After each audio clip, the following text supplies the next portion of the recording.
ethics don't pay the bills like overworking Ryan. Ethics do not pay the bills. If you, that's the thing, you go into content like choosing to do a certain type of content. If you want to be consistent, eventually you're gonna have to start getting unethical, boy. I ain't gonna lie.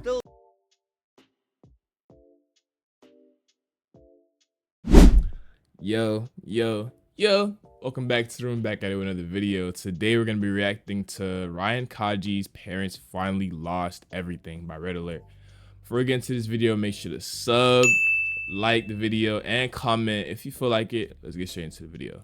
Then asked for second. We're talking about Shion and Luan Kaji, the masterminds behind Ryan's World, who turned their top. I ain't gonna lie, bro. I knew they had to be abusing, bro. The way they had a video up every single day. Honestly, it's about time. So ain't no way a kid willingly wanted to make 25 videos a day. These two decided their 3-year-old opening toy boxes was peak entertainment. Fast forward a few years, and Ryan becomes. If he was a little legit, it low-key was peak entertainment. I ain't gonna lie. Seeing a kid open toys that you wanted. Bad for a kid who can barely tie his shoelaces. Whoa, it's editing Arthur here. If you haven't subbed, why have you not? You know what I'm saying? Go ahead, do that, and go back to the video.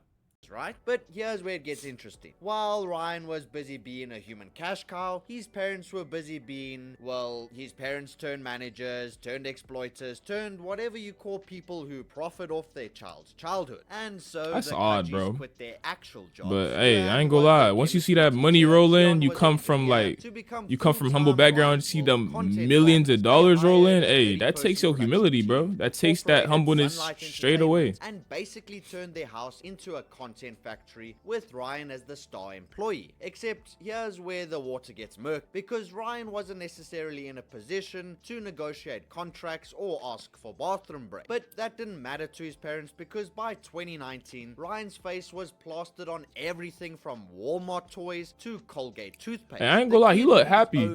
Whatever they did to make sure he was happy, shoot, it was working, because that boy was smiling. He looked happy, man. But even back then, people were side-eyeing this whole operation harder than a suspicious TikTok dance trend. Now, because of this, critics weren't just throwing shade. They were launching full solar eclipses. The FTC launched an investigation because apparently turning your living room into a 24/7 advertisement disguised as playtime raises some eyebrow. Who would have thought, right? And so consumer advocates accused them of deceiving millions of kids with ads that look like regular content. That's probably why they changed their name. Because Angola, I want to check this toy, and Ryan's getting paid to love this toy. The family even had to 170 million. Ryan's Toys yeah, that's why they changed the name to Ryan's World. Bro, everything they did was for the money, bro. That's crazy. Same energy, different packaging. But the sponsored content kept flowing because apparently ethics don't pay the bills like overworking Ryan. Ethics do not pay the bills. If you, that's the thing, you go into content like choosing to do a certain type of content. If you want to be consistent, eventually you're gonna have to start getting unethical, boy. I ain't gonna lie. You're gonna have to start doing things that you don't really rock with, bro.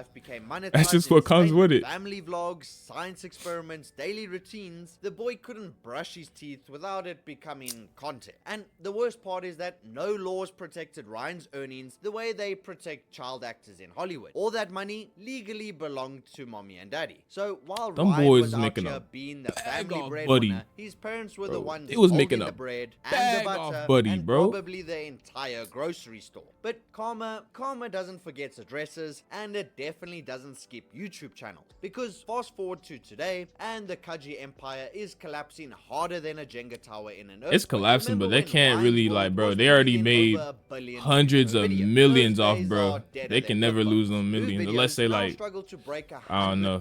Views. We're talking about a 70% drop in viewership, which for a channel of this size, that's not a decline. That's a free fall with no parachute. Now, the reasons are both obvious and satisfying. Ryan grew up, and so did his audience. The 5-year-olds who can't be making toy review videos anymore at like 13. Niggas gonna think you corny. Him to make is, well, cringe. Meanwhile, new toddlers aren't interested in watching a teenager pretend to be excited about toys. It's kind of like watching your older brother play with action figures. It's just awkward and uncomfortable for everyone involved. But wait, it's a bad look. Even, even toddlers don't want to see you, nigga. Changed its algorithm after the Copa crackdown, and suddenly channels featuring kids weren't getting the royal treatment anymore. The result, Luann herself, bro, I thought I was tripping. Like, it seemed like, bro, every scroll you would see like a kids channel video. Like, you know what I'm saying? You know them type of videos I'm talking about? Like, it has like a green background in the back, a kid in the face, like some adult, some weird adult. Like, I stopped seeing the videos now. I rock with that too, bro. I really rock with that. YouTube. $624,000 against a $10 million budget. They lost nearly $9.5 million on what was essentially a very expensive home video. Theaters were emptier than a Logan Paul apology, and by the third weekend, indie films nobody had heard of were outgrossing Ryan's Hollywood debut. Oh, because who is trying to watch a Ryan horror review movie? I ain't gonna lie, they was trolling with that, bro. That the project, which was seen as a quick money grab by Ryan's parents, ended up accelerating their downfall instead. Because here's where the story gets really dark. As Ryan started showing signs of being over the whole YouTube thing, appearing tired, reluctant, speaking in flat tones like he'd rather be literally anywhere else, his parents made a move that would make even the greediest stage parents blush. They started pushing his younger twin sisters, Emma and Kate, into the spotlight. The girls, who are only 7 years old, they said we ain't get enough money off you. We gonna make more kids get money off them too. Like watching someone finish gang, one well and that's then bad. Immediately start digging another. They literally they're making their cash cows, bro. They making their money. I mean, they breeding their money. And now they're exploiting his baby sisters, started flooding social media. And so the public opinion shift has been brutal and well deserved. People are finally seeing the Kajis for what they always were. Two adults who monetized their children's innocence and called it family content. The fact that multiple states have rushed to pass kidfluencer laws requiring parents to set aside earnings. Damn, they about to make a new law too. The Kaji model was exploitation all along. Even recent interviews with the family have been particularly telling. When Ryan appeared on a podcast, viewers noticed how uncomfortable he looked, how little he spoke, and how his parents did most of the talking. Comments poured in predicting a future Netflix documentary about how his parents robbed him. I ain't gonna lie, bro. That's gonna be tough. I can't wait for that documentary, bro. Real story, because like we went through that in real time. Like, we literally seen this kid grow up, you know what I'm saying? Like, of younger Ryan using his face in thumbnails for videos he barely appears in and pushing the twins harder than a Black Friday sale. But the writing's on the wall. By 2029 or 2030, when Ryan's 18 and the twins are 12, this whole operation will finally collapse under its own greed. And you know what? Good.